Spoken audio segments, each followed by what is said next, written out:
Edited by Jaxy. Yeah, I might pull up to your party. Keep a glizzy on me just in case.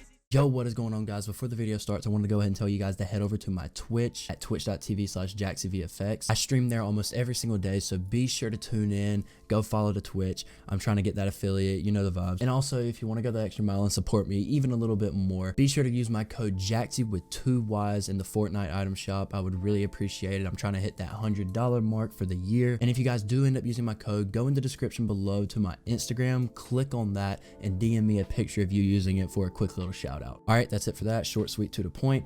And now let's get back into the video. All right, so I already got my music and my clip here in Premiere Pro, as you can see. And the first thing that we're going to want to do, obviously, is just sync it up. While I'm here, I might as well show you guys how to sync it up. So I put a marker right here, like right before the shot, you know, right before you see the bullets come out of the gun. And if you come over here, I also put a marker right where the beat drop is. And it's as simple as this. All you do is you line up the 2 markers, trim it down. Once you've done that, you should have something that looks like this. Mama young Jeff Hardy.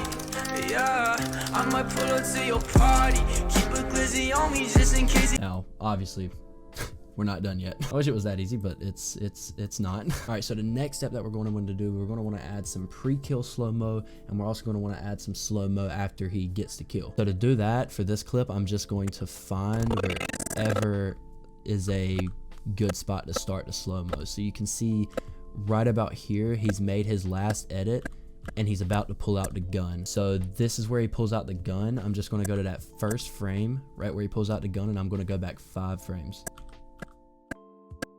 And now we're just going to make a cut right here, and then you're going to come back to right where this marker is, where they line up at, and right before he shoots the gun again, you're going to click on the clip and just cut it. Now you got this clip right here, you're going to nest it, and then you're going to look in the Google Drive folder and you're going to find Twixtor beat sync, and that's what you're going to use right here. And then all you're going to do once you import it into Premiere Pro is you're just going to drag it onto this nested clip right here, and you should have something that looks like this. I might pull up to your party.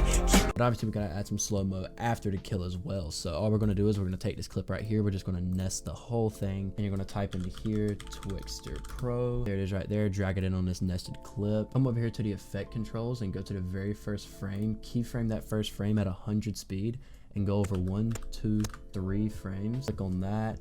Go to about 450. That's what I like to go with. 450 or 500 work. And then go about 1, 2, 3, 4. I'm gonna go about 3 frames and call it at that. And then you're just going to change this keyframe to 30 speed. Now we have this.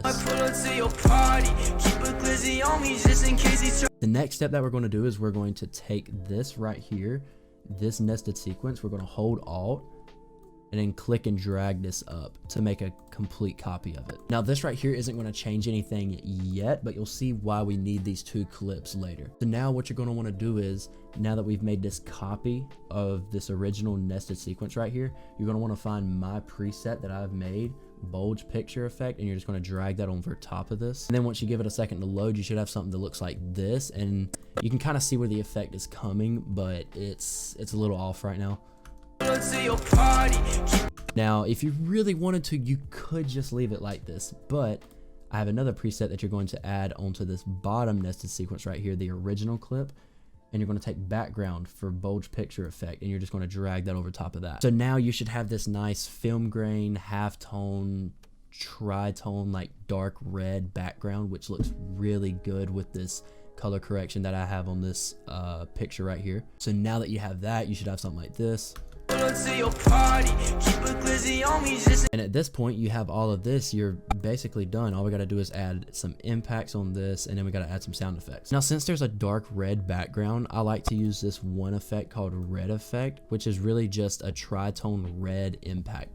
And it's actually really cool. I like it a lot, and I use it a lot in my videos. You've probably noticed it before. Now, sometimes I feel like the brightness of this red is just a little bit too much. It's just a bit too saturated, so I like to go to the tritone, come over here to color 1, and then basically just move this up till I have some sort of a like burgundy color. Now, once you've done that, you should have something that looks like this.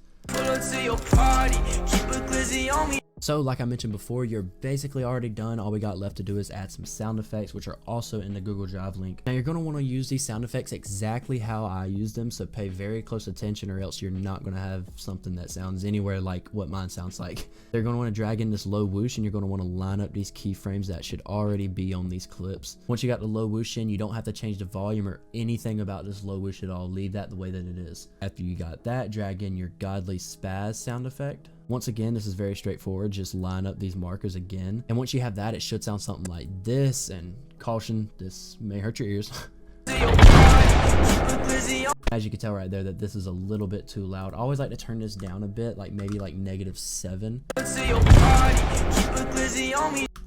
And that does sound a lot better, yet it's still a little bit too loud, so I'm gonna go like -9.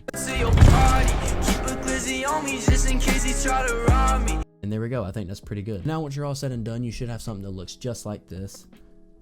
I'm a young Jeff Hardy, yeah, I might pull up to your party, keep a glizzy on me just. And then obviously if you're making an edit for yourself, you can go ahead and add RSMB, flicker, color correction, you know, whatever, just to make the clip look all that much better. And that's basically it. I can't wait to see you guys' montage using this effect. If you guys do use this effect, be sure to @ me, tag me, whatever. Let me see it. I want to see your guys' work if you use this. If you have any questions, be sure to leave them in the comments down below or hit me up on Instagram, Twitter, anything. It doesn't really matter. I will respond as quick as I can to each and every one of you to help you guys out so that you can have something that looks just like this. But that is pretty much the end of the video. I hope you guys did enjoy. I hope you were able to learn something from this.